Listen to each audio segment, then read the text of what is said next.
Taobao-гийн ачааны код бүртгүүлэх заавар.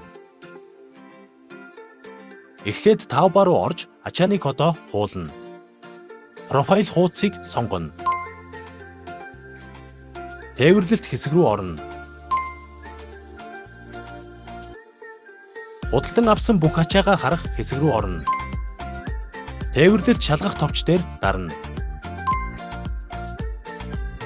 Газрын зурагны доор байрлах тоон ачааны код бөгөөд хажууд байрлах хуулах товч дээр дарж ачааны код хуулна. Дараа нь хуулсан ачааны кодоо iBox аппид бүртгэнэ. Нүүр хуудсыг сонгоно.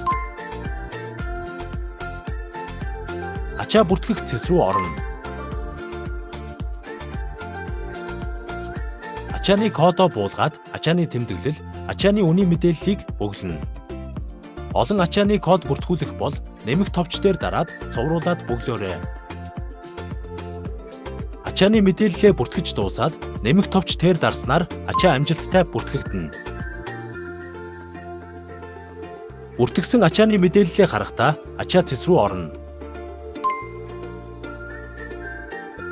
Бүртгэсэн товч дээр дарж бүртгэсэн ачаануудаа харна.